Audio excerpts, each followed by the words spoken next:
Salut Céline. Salut Stéphane, Alors si comment je ça te va? ça va super bien, parce qu'évidemment, c'est un choix, hein. C'est un choix de se sentir bien. Puis, quand on a aussi des techniques pour faire en sorte qu'on puisse, je dirais, changer son état, observer, bon, ce matin, je me sens plus ou moins bien. Bon, alors avec les techniques dont on parle depuis le début, il est facile de retrouver un état de calme, de paix et de Mmh, légèreté. C'est ce que je souhaite à tous les gens qui nous écoutent et qui nous regardent. c'est clair. Alors, c'est vrai que depuis que j'ai découvert les Peak States, pour ma part, ça va de mieux en mieux. Ben, juste de se poser la question, c'est ce que je fais assez souvent, pas tous les jours, comme exercice. Lorsque je me lève, je me ferme les yeux. Avant, je méditais. Maintenant, j'utilise cette approche. Comment je me sens aujourd'hui? Comment je me sens en ce moment dans le présent? Et là, oups, Mmh, j'observe une tension à un endroit. Alors, je règle cette tension. Ah, tiens, j'ai une émotion. Je règle l'émotion et pas besoin d'intellectualiser, hein? mmh. J'ai juste besoin d'identifier la sensation ou l'émotion, puis ensuite de faire la technique pour me retrouver dans un état de calme, de paix et de légèreté. C'est Alors, ça. oui, c'est Et puis, agréable. du coup, tu utilises le tapping, j'imagine, pour, éliminer, te libérer de ce qui est présent là, De de ce que l'émotion tu et ressens dans le présent. oui, absolument. Donc Et c'est plus quelque chose que chacun peut faire à nouveau, c'est ce qu'on a montré dans les capsules précédentes. ouais, ce tapping et je profite de ce que tu me racontes pour te dire que, par exemple, pendant ce week-end, en Mmh. discutant avec des gens de ma famille, je vivais des émotions et discrètement, je faisais le tapping et Eh oui. j'observais vraiment une différence en temps réel. Et c'est ça qui est, en fait, je vais qualifier ça d'extraordinaire parce que ça fait vraiment un changement significatif. Et c'est drôle parce que c'est dans la famille souvent que les gens observent, c'est nos les gens qui sont proches de nous, c'est eux qui vont observer le en premier les différences. Moi, je me souviens, à l'époque, mon frère qui me disait: «Mais qu'est-ce que tu as fait? On dirait que c'est toujours un peu euphorique comme ça». Et je disais: «Non, rien, j'ai juste, guéri des choses» et c'est vrai que je me sens super bien, en fait. Donc très enthousiaste, toujours positive, et c'est vrai que les gens autour se rendent vraiment compte de la différence. Avec mes clients, c'est la même chose. C'est souvent pour ça que le bouche à oreille marche d'ailleurs, parce que les gens autour voient: «Mais qu'est-ce que tu as fait? Tiens, tu as l'air d'être plus détendu, tu as l'air d'être mieux dans ta peau, tu as l'air d'être plus épanoui». Je vois que tu réagis pas pareil, donc c'est vrai que les gens autour se rendent vraiment compte. Oui, absolument. Petite anecdote, ma mère qui percevait comment je me sentais, qui me disait toujours, ah, à chaque fois que je te voyais, je percevais cette tristesse. Et ce week-end, j'ai Mmh. discuté avec ma mère, puis elle me dit, vraiment, tu as changé. Je ne vois Waouh! plus ou je ne C'est ça. sens plus cette tristesse en toi. Et non, elle n'est plus là, c'est réglé maintenant. Mmh. Et ça m'amène à une question qui est posée régulièrement. Mmh mh. Un client me disait récemment, bon, j'ai peur de parler en public, tu as travaillé avec moi, on a fait ce nettoyage ensemble. Maintenant, lorsque je pense à parler en public, je ne ressens plus cette peur. Mais Mmh. est-ce que ça va durer? Parce que Mmh. ce client en question a fait a expérimenté plusieurs approches thérapeutiques. Mmh. Alors, je lui dis, Est-ce oui, qu'il c'est avait tellement, eu des améliorations? oui, mais OK. temporairement. Ouais. Et là, il avait cette crainte, je le sentais, je le percevais, il me disait: «Oui, mais est-ce que ça va durer?» Mmh. Parce que je ne voudrais pas revivre cette peur-là dans une présentation, ultérieure et je lui ai dit: «Ben oui, absolument, c'est pas mon résultat» et on Mmh. a même fait une technique pour s'assurer que le trauma ne revienne pas. Mmh. Disons, plus qu'une technique qui a été développée pour que le trauma ne revienne pas, c'est la une fois de plus la compréhension de ce qui se passe dans la biologie et qui peut faire que, si on ne comprend pas et qu'on n'élimine pas ça, un traumatisme peut revenir. Donc, probablement les autres techniques, si cette personne décrit qu'il avait eu des améliorations et que peut-être même il se sentait très bien, très confiant pendant un moment donné, pour prendre la parole en public et puis à un moment donné, c'est comme si c'était réversé. Bon, en règle générale, c'est quand même réversé dans les 48 heures, quelques jours. Nous, ce qu'on observe, c'est aussi, qu'il y a d'autres mécanismes encore qui peuvent être, heu, se mettre en place, en fait, et expliquer pourquoi est-ce que, tu es bien pendant plusieurs mois et puis allez, encore un autre événement plus tard, dans quelques mois, la personne reparle en public et là, il y a encore finalement un trauma ou quelque chose qui est réveillé. Et dans ces cas-là, c'est ce qu'on appelle, nous, dû aux gènes qui sont sous la surface. Donc voilà, c'est nos Mhm. termes techniques, mais en fait, c'est ce qui fait que finalement, il y a d'autres traumatismes qui sont là sous-jacents et puis qui peuvent être réveillés aussi à un autre moment. Donc il y a différentes explications pour comprendre pourquoi est-ce que des émotions peuvent revenir avec une même situation. Mais c'est vrai que c'est pour ça aussi qu'on utilise ce paiement au résultat, en fait. C'est pour s'assurer que ça ne revienne pas. Et en règle générale, on peut dire vraiment à la personne, ça ne va pas revenir. Et ce qui est particulier, c'est que lorsqu'on fait appel à, je ne sais pas moi, un plombier, un mécanicien, bien évidemment, c'est paiement au résultat. On s'attend, on lui donne un mandat et on s'attend à ce que le mandat soit accompli lorsqu'on récupère, par exemple, sa voiture. Mais dans, L'exemple de la voiture, c'est parfait parce que ça nous donne aussi, ça nous permet aussi de parler de la garantie. Par exemple, on te change une pièce sur ta voiture, puis on va te proposer une garantie. Alors forcément, ce n'est pas une garantie à vie, hein. Donc pour nous, c'est un peu la même chose parce qu'il peut y avoir d'autres traumas à un moment donné qui se réveillent. Je veux dire, on n'est pas à l'abri de ça. Et il peut y avoir d'autres problèmes qui sont aussi activés dans ce type de situation. Donc on ne peut pas forcément garantir à vie nos résultats, même si probablement c'est le cas. Mais on a une garantie sur un certain laps de temps, en fait.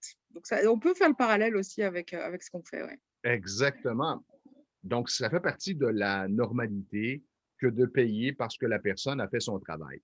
Dans le Mhm. monde thérapeutique, c'est un peu plus nébuleux et particulier parce qu'il y a plein de gens qui vont s'offrir des thérapies à gauche et à droite sans nécessairement obtenir des résultats et ils vont continuer et continuer et continuer. Anecdote, j'ai un ami qui a vu justement un thérapeute XY pendant près de 2 ans et je lui Wow. posais la question, bon, qu'est-ce que ça te fait? Qu'est-ce que ça change en toi? Et sa réponse a été, ah ben, c'est intéressant de partager ce que je vis, de simplement exprimer ce que je vis, ce que je ressens. Et parfois, cette personne m'amène à me questionner. Parfois, je trouve des réponses, parfois non. Je relance la question. Qu'est-ce que ça a changé en toi en 2 ans? Mm. Ce pourquoi tu le consultais, est-ce que c'est réglé? Et la réponse a été non. Et la personne même a réalisé, en me disant la réponse, Mm. elle a fait comme, c'est comme si elle avait pris un recul pour réaliser que, Ouais. ouais, il y a peut-être un problème.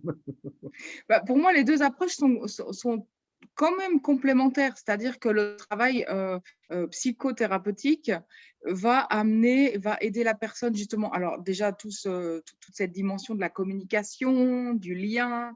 euh, pour beaucoup de gens, c'est important aussi.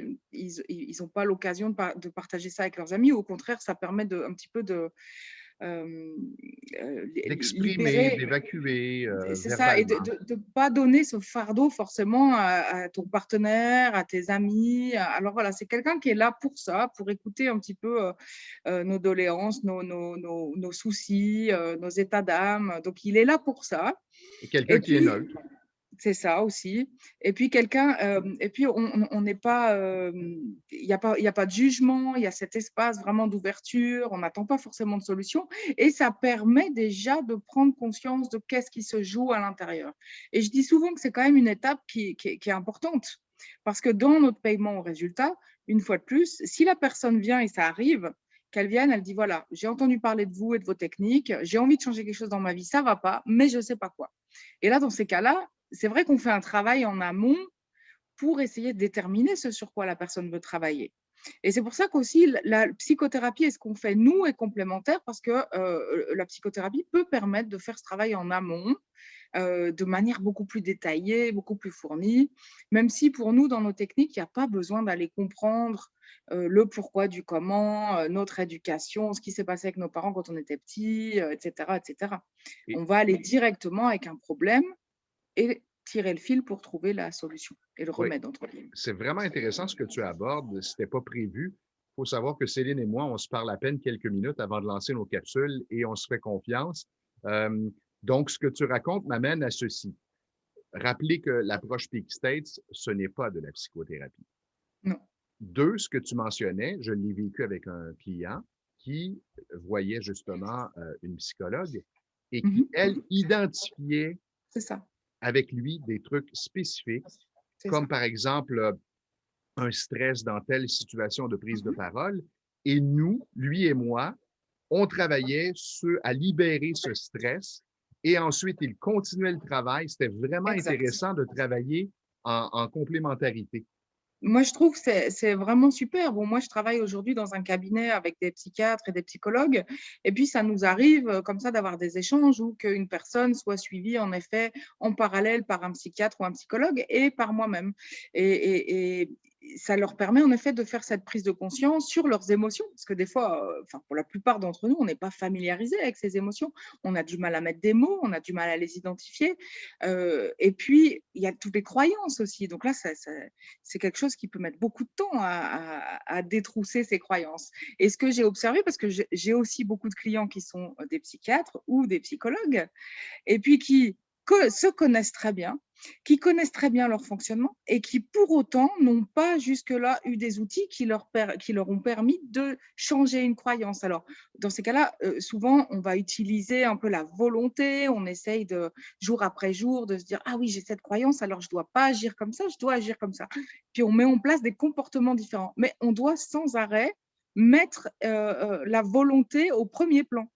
Et avec les Peak States, quand ils essayent, ils sont assez bluffés parce que finalement, leurs croyances changent comme ça et il n'y a plus besoin d'utiliser la volonté et le comportement change totalement quand la croyance n'est plus là. Donc, les psychiatres et les psychologues sont souvent assez intrigués par nos techniques et ils apprécient beaucoup. La question de garantie, tu y as répondu, ça faisait partie de la liste des questions. Mhm. Quelqu'un me posait la question, est-ce que les Ouais. techniques sont garanties et pour combien de temps? Bon, tu y as répondu précédemment. Mais Paiement, peut-être je vais dire encore quelque chose là-dessus parce que je veux pas non plus qu'il y ait de malentendus. C'est vrai que, par exemple, j'ai quelqu'un qui m'a recontacté 6 mois après en me disant, «Oui, voilà, ça allait bien et puis à nouveau, ça va pas bien. Heu, donc ce que vous m'aviez dit, c'était pas vrai». Donc, aller bien, aller pas bien, c'est tellement vaste. Par contre, si on reprend chaque chose sur lesquelles on a travaillé ensemble avec une situation précise, comment il se sentait dans cette situation, comment il réagissait dans telle situation, la croyance sur laquelle on a travaillé, eh bien, on a pu voir que tout ça, c'était stable dans le temps. Mais bien sûr, ça va pas bien parce qu'il y a d'autres choses à travailler. Donc, voilà.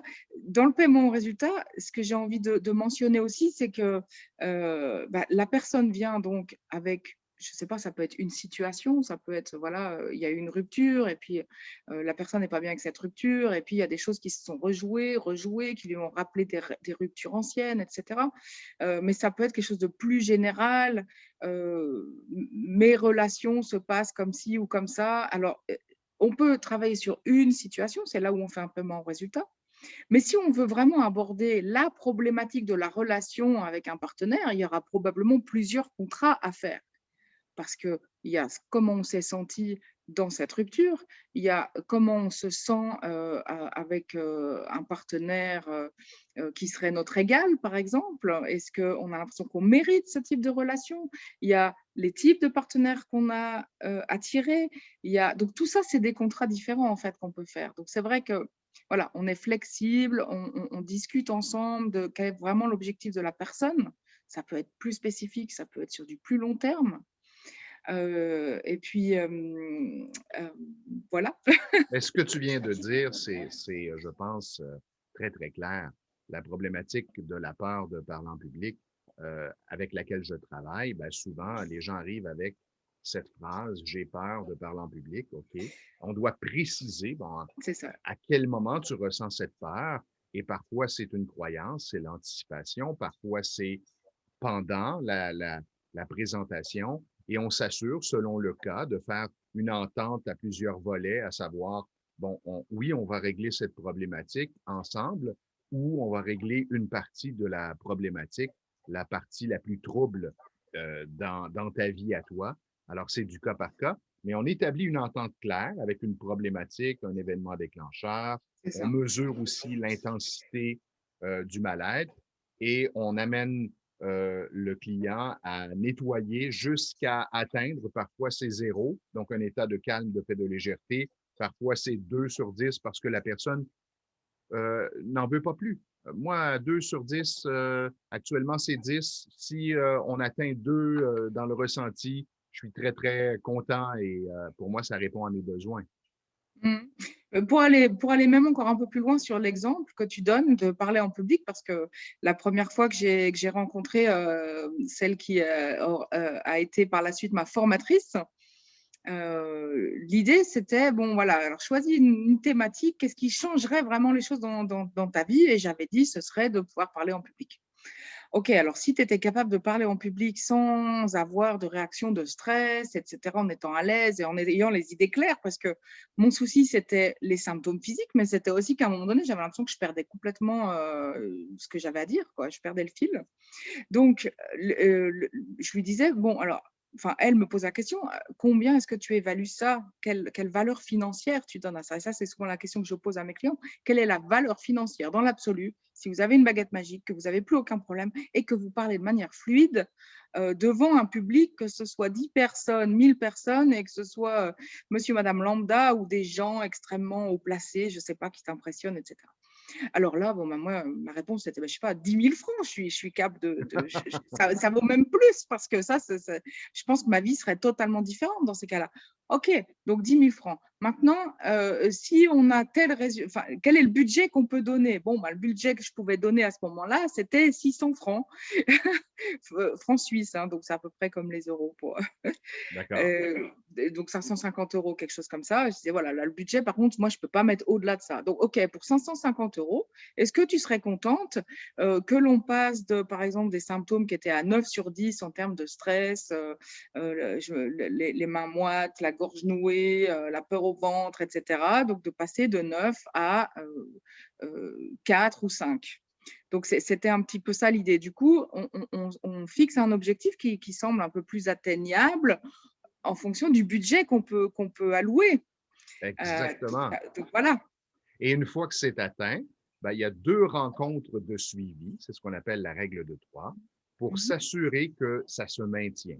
Alors, une mh. rencontre à peu près quelques jours, voire une semaine après, et l'autre rencontre qui peut être décalée de 2 ou 3 semaines pour Voilà. s'assurer que tout est stable. En règle générale, si 2-3 semaines après, c'est resté stable, c'est qu'en tout cas, on a atteint notre objectif. Et c'est vrai que je tiens quand même aussi à préciser que dans la plupart des cas, on arrive à zéro, carrément à zéro. Mais disons, heu, pour nous aussi, dans un souci de faisabilité, on est obligé d'établir des contrats qui sont aussi, heu faits juste pour nous en tant que thérapeute. Alors, je donnerais comme exercice, si tu es d'accord, en guise de conclusion aux gens qui nous regardent et qui nous Mmh écoutent, d'expérimenter mh. ce qu'on appelle le tapping, qu'on a enseigné dans nos premières capsules. Et je te propose de bien guider avec ta voix, avec ton approche, les gens pour faire un rappel OK, de cette super. technique. Alors, ce que je propose de rajouter, ce serait justement déjà, dans un premier temps, de partir sur une problématique pour aussi apprendre à, parce que c'est pas quelque chose qu'on a l'habitude de faire. Et très souvent, les gens me disent: «Mais comment ça? Quelle valeur financière? Quel objectif? Je ne sais pas, c'est à vous de me dire». Non, non, alors, et aussi, commencez déjà à vous poser la question, s'il y avait une chose que vous vouliez changer dans votre vie, qu'est-ce que c'est? Est-ce que c'est dans le domaine professionnel? Est-ce que c'est dans le domaine amoureux? Est-ce que c'est dans le domaine financier? Est-ce que c'est dans le domaine, relationnel? Est-ce que c'est dans, votre optimisme général? Est-ce que c'est une émotion en particulier qui est tout le temps là, qui revient et qui vous empêche, qui vous pourrit la vie, entre guillemets? Voilà, essayez de voir quelle serait déjà la chose qui pourrait vous changer la vie, si vous pouviez vous en débarrasser. Et prenez un petit peu de temps comme ça pour clarifier quel serait cet objectif. Alors ça, si je pouvais enfin, avoir une belle relation, si je pouvais, oublier mon ex, si je pouvais, me sentir à l'aise avec mon chef, parce qu'à chaque fois qu'il me parle, je me sens complètement perdre mes moyens, si je pouvais ne plus ressentir cette angoisse le matin, si je pouvais, voilà. Quelle que soit l'émotion ou la croyance. Par exemple, si je pouvais me libérer de cette croyance que je ne mérite pas d'être heureux, Mhm. que je ne mérite pas l'abondance, ou que l'argent, finalement, c'est sale. Mais du coup, je ne m'autorise pas à gagner de l'argent. Tout un tas de choses. En fin de semaine, je travaillais avec quelqu'un de la famille qui avait cette croyance, je suis jamais assez. Hmm. C'est incroyable Et ça le nous a nombre de pris, personnes. oui, et la personne, moi, c'est ce qui me fascine, c'est que la personne, elle était vraiment bouleversée lorsqu'elle m'a parlé de ça. Je lui ai proposé l'approche et ça nous a pris 7, 8 minutes, peut-être 10 minutes tout au plus. Waouh! Et la personne ressentait vraiment un changement. Et hier, Hmm. j'ai vérifié en lui envoyant un petit texto, comment tu te sens aujourd'hui? Elle me dit, waouh, je me sens vraiment libéré. Il y a quelque chose en moi qui est réglé. Et ça paraît fou parce que je veux dire, on pense que notre système de croyance fait partie de nous, qu'on doit Ouais. faire avec, qu'on doit s'adapter, qu'on doit le contourner. Et en fait, non, on peut vraiment, vraiment s'en libérer. C'est là où je trouve que c'est important d'expliquer aux personnes qui nous écoutent qu'est-ce que vous pouvez attendre d'une séance, pourquoi est-ce qu'on parle de paiement au résultat? Ben parce que ce type de résultat est possible, c'est possible. Donc voilà, j'espère que chacun déjà, vous avez pu trouver un peu une de ces problématiques ou une de ces émotions. Et puis sans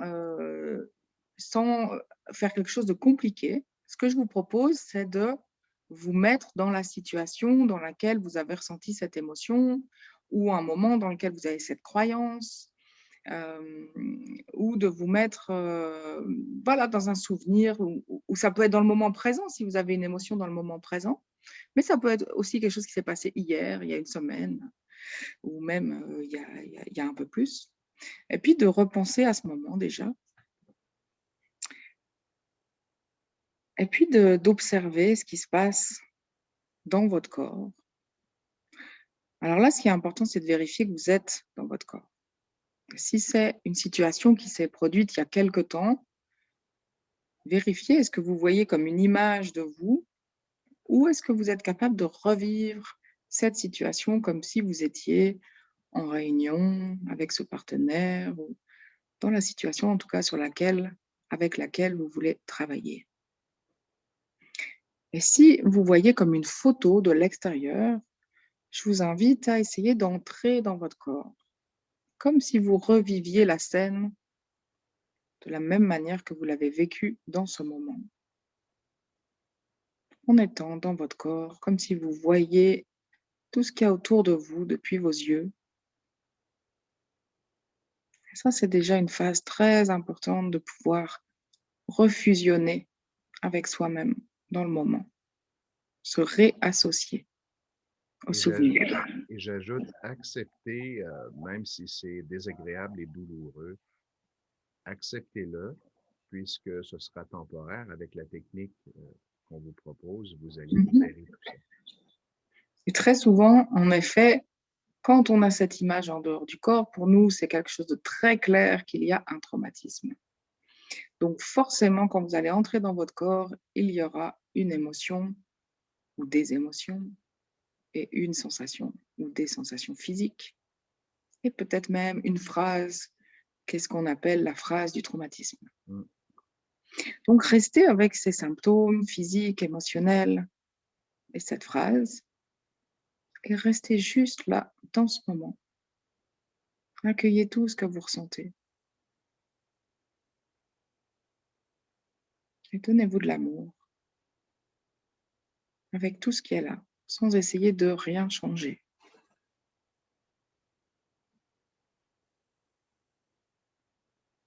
Même si c'est inconfortable, même si c'est douloureux. Et ce que vous pouvez faire, c'est de rajouter donc le tapping sur le dessus de la main, entre le petit doigt et l'annulaire.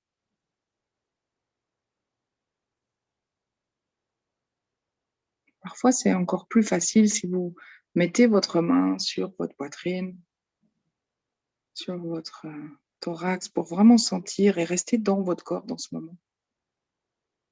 Et sentir tout ce qui se passe là dans votre corps. Ces vagues émotionnelles. qui peuvent être même comme une tornade à Ouais, l'intérieur. c'est ça. Parfois, ça devient plus intense au Mhm, l'entraînement. mhm. Et vous continuez simplement d'observer ce qui est là, sans rien vouloir changer. Juste d'accueillir et de vous donner ce temps pour accueillir, pour observer, parce que très souvent, on a tendance à vouloir fuir ces moments de face à face avec nos émotions. Donc là, faites le travail inverse, comme si vous pouviez plonger dans vos émotions, vous laisser submerger.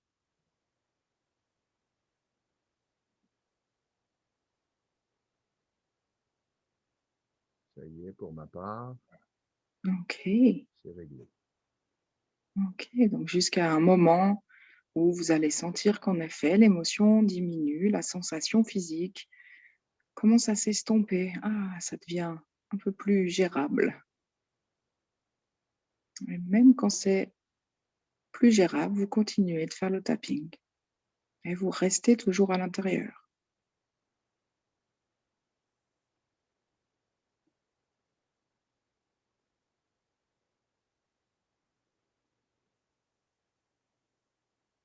Et ça peut prendre quelques minutes.